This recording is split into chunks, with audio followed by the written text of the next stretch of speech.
guys, it's Hydra here. Before we start the video, I'd like to shout out our newest sponsor, G2A, for giving us this amazing opportunity. Go over there, the discount code will be on screen. Go over to their website, get yourself something nice, and let's get right to the video. How you doing, Manginas? Toddler here, bringing you guys another TIFU. Today I fudged up number 3, episode 3. So the last time we left off, and by the way, this series, I'll tell you guys a little bit about it.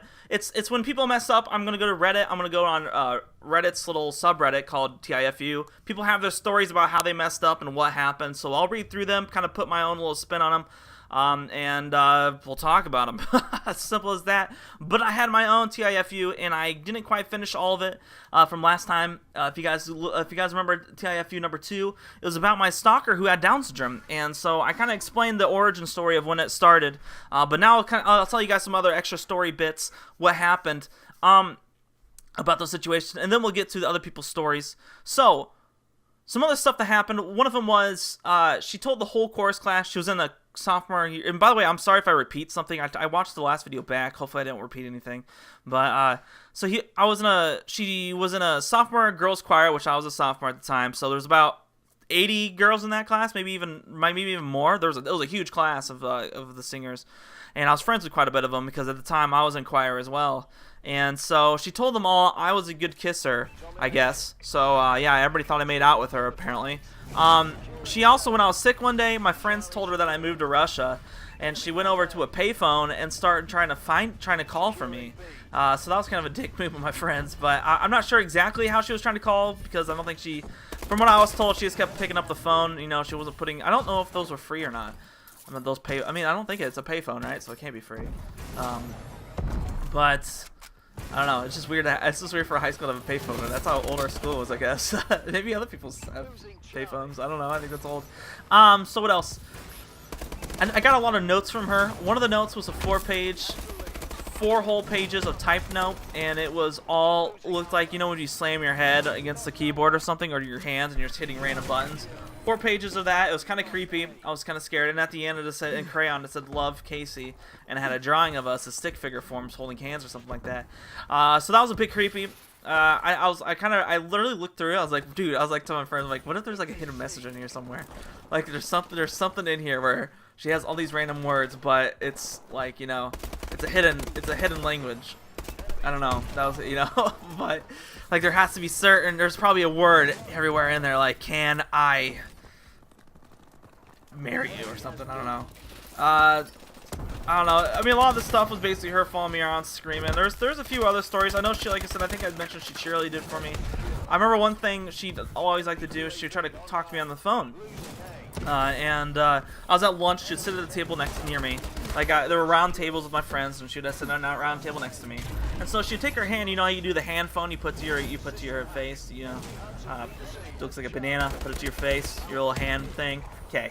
Anyways, so she's like, "Brian, answer the phone." I'm like, "All right." So I picked up the phone and put it to my ear. I'm like, "Hello," like my hand. And she would turn around thinking I could hear her, like that.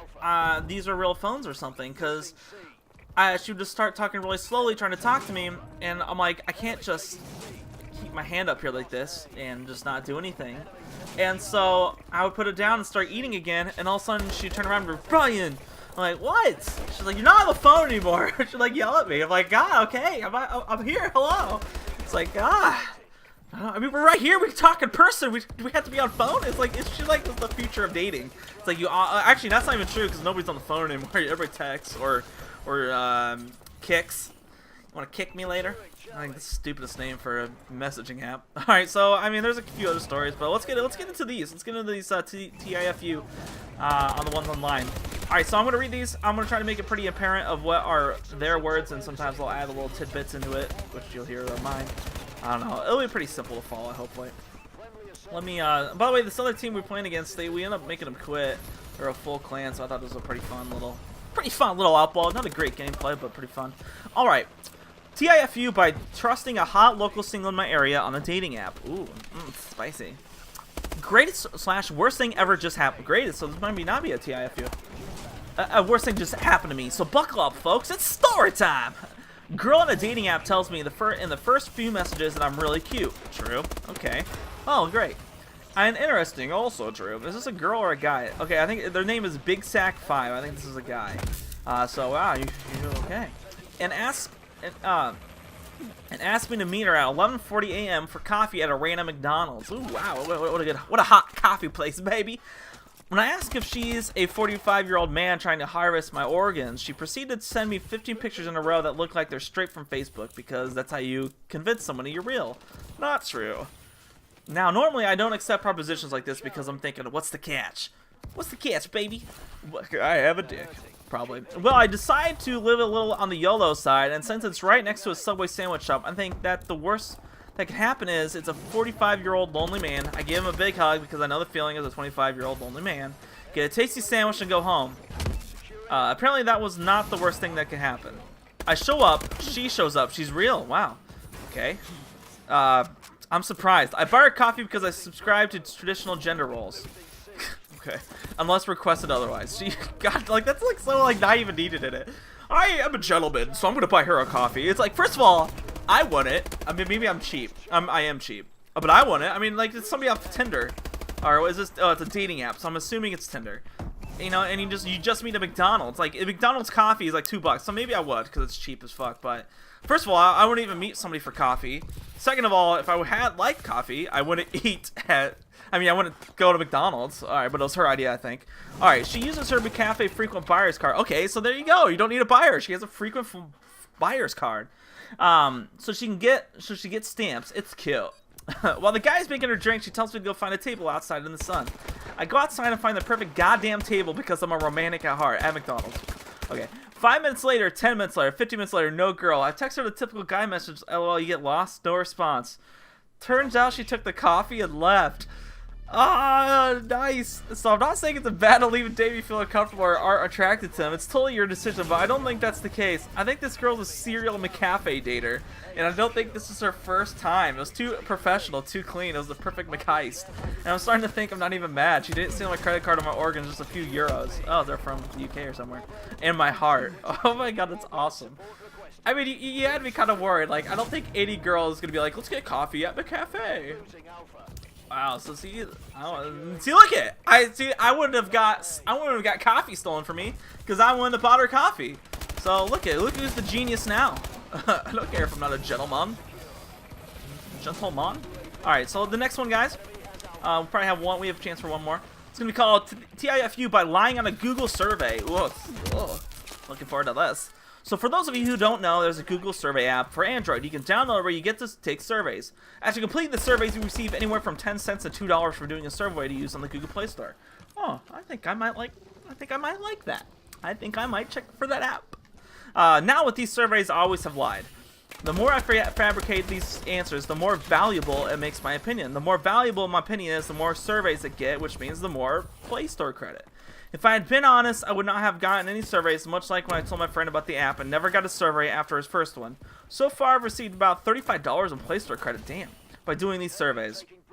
So this morning, I got a Google survey on my tablet. It was a 3-question survey. The survey asked if I had ever been to a water park called Kelp Water Parks. I said yes. Then it asked me what my favorite slide was. I just chose a random name of a ride and proceeded to the next question. Only then did I find out it wasn't a survey, but it was designed to fish out people like me, people who lie on their surveys. It told me that the Kelp Water Park didn't exist. Google then proceeded to scold me, saying lying is a bad thing and will most likely not consider me for future surveys. Google caught me lying and left me feeling like I lied to my own father. Yo, Google just put that hard reject on, dude. All right, we got time for another one. Let's do a quick one. That one wasn't as fun. All right, here we go. Today, okay, this one looks good. Today, I TIFU by punching my 5-year-old in the face and knocking him out. Yes. Children violence, always hilarious. Well, I'm a 23-year-old dad. Damn, man, I'm 24 and I'm not even close to being a parent. I like to be an active parent and play with my son, and by punching him, apparently. And today things went wrong. We have these 3 really cool Nerf swords that we play with every day. He's actually gotten pretty good at dodging and parrying my attacks, and when he starts rushing me, I had to try my hardest to not get hit. To spice things up, we always do power struggles, pushing our swords together and then wrestling to make it more fun. Well, today we did that, but it sort of gave out and cracked in the middle. This led to my full force punch cracking him across the jaw and watching him go limp. Oh my god. I had never panicked so hard in my life. I felt sick instantly. A full-grown man punching a child can lead to some terrible things such as concussion or worse, death. He could, I guess, if he's 5. Yeah, that's true. But fuck. Luckily, he was only. Why was it? Why? First of all, he said he's full force punch. So he was full forcing his whole sword as if the 5-year-old could take it. So if anything, you're already the aggressor in this situation. Like, I mean, you know, take it easy on the 5-year-old. Let him win. You don't have to go all macho on him. Luckily, he was only down and out for about 4 seconds. Went to the hospital and he has no concussion or anything. Just a little, very sore little face. Ice cream could cure the wound, but nothing will mend the cracks put in the heart of a little boy getting fucking KO'd like a little bitch. What? Yeah, if he reads this, it's gonna hurt a lot more. You're just talking about nailing your 5-year-old.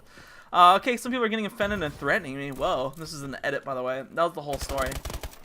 My son is loved, healthy, handsome as hell, and there's nothing to worry about. By the way, his name, Reddit name is Mike Tash, just so you know. We are very happy, and we don't need to go calling the cops over Nerf bot metal. Yeah, so he just like completely just flattened his little 5-year-old. Poor dude.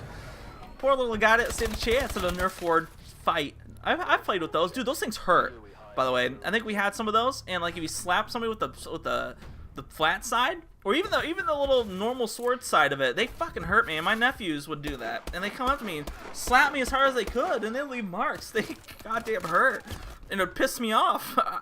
I'm lucky I didn't deck a 5-year-old, dude. Not really, but hope you guys enjoyed the video. Went 28-11, nothing special, 14 caps. Yeah, I'm an OBJ player. Hit me up with a contract. See you guys soon for TIFU episode 4. Say Harry Manginas.